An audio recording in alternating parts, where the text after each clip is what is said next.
अस्सलाम वालेकुम रहमतुल्लाहि बरकातहू। जमात अश्तुम मज़मून रियाजी सबक नंबर 3 हुवत नुमा और जज़ुल मुकब के लेक्चर नंबर 4 में आज हम मुकब और जज़ुल मुकब के बारे में आज हम पढ़ने वाले हैं। अज़ीज़ तलबा तालिबात, मुकब किसे कहते हैं? मसलन 7 की तीसरी, जिसमें 7 असास है और 3 हुवत है। 7 की तीसरी है तो उसे आमतौर पे किस तरह लिखा जाता है? 7 ज़रब 7 ज़रब 7। 7 की खुवत 3 है, इसीलिए 7 को 3 बार ज़रब दिया गया।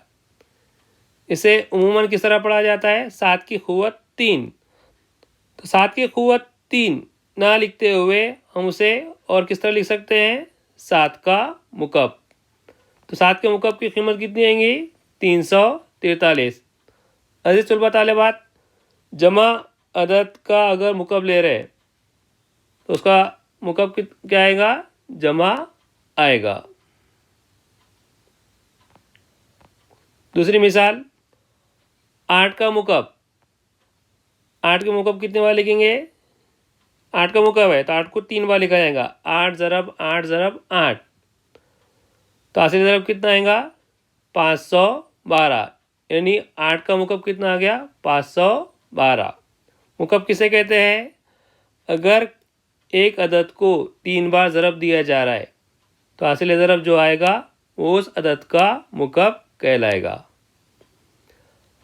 जैसा कि हमने देखा कि मुस्बत अदद का मुकब मुस्बत अदद आता है। अब मनफी अदद का मुकब लेते हैं हम। -2 की तीसरी या -2 का मुकब। तो -2 को कितने बार लिखा जाएगा? 3 बार लिखा जाएगा। -2 ज़रब -2 ज़रब मनफी के 2। हासिल ज़रब क्या आएगा?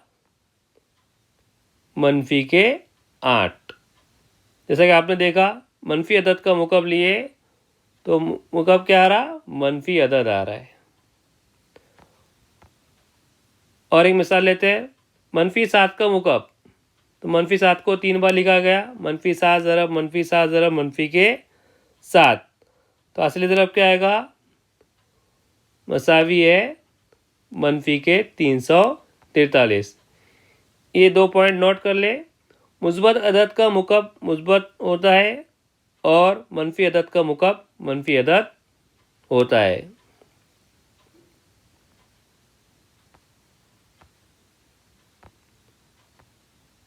जैसा कि अभी हमने देखा 7 का मुकब 343 है। अगर हमने यहाँ पर 7 की खुवत 3 हटाए, खुवत 3 अगर हटाए तो मसावी की जानिब जो अदद है 343, उसके ऊपर क्या लगेगा? जज़र, और उसके ऊपर क्या आएगा? 3 आएगा। तो 343 का जज़रुल मुकब की कीमत कितनी आएंगी? यू आर राइट, कितनी आएंगी? 7 आएंगी।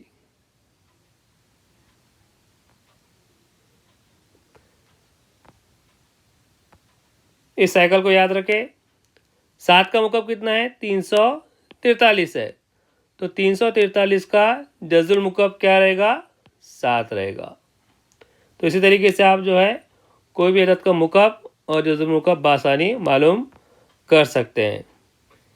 दिए गए जदवल को याद रखें। 1 का मुकब 1 है तो 1 का जज़ुल मुकब क्या रहेगा? 1। 2 का मुकब 8 है तो 8 का जज़ुल मुकब क्या रहेगा? 2। 3 का मुकब 27 है तो 27 का जज़ुल मुकब क्या रहेगा? 3। 4 का मुकब 64 है तो 64 का जज़ुल मुकब क्या रहेगा? 4। 5 का मुकब 125 है तो 125 का जज़ुल मुकब क्या रहेगा? 5।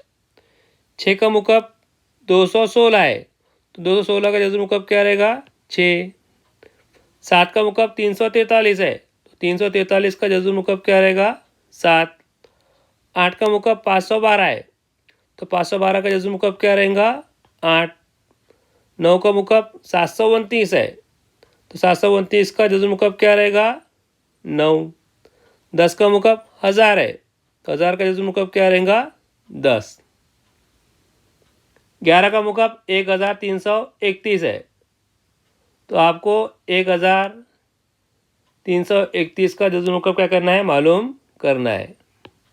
उसी तरीके से 12 का मुकब 1728 है तो आपको 1728 का जज़्बुल मुकअब क्या रहेंगे, क्या करना है, मालूम करना है। इसी तरीके से आपको जो है 20 का मुकअब कितना है, 8000 है, तो 8000 का जज़्बुल मुकअब क्या रहेगा, क्या करना है, मालूम करना है। तो आपको 11 से लेके 20 तक जज़्बुल मुकअब क्या करना है, मालूम करना है। 1331 से लेके 8000 तक जो भी जज़्बुल मुकअब है वो क्या करना है, मालूम करना है। अजीज़ तुलबा तालिबात, इंशाअल्लाह हम लेक्चर नंबर 5 में मशक़ी सेट 3.3 हल करेंगे। जज़ाकल्लाह, खुदा हाफिज़।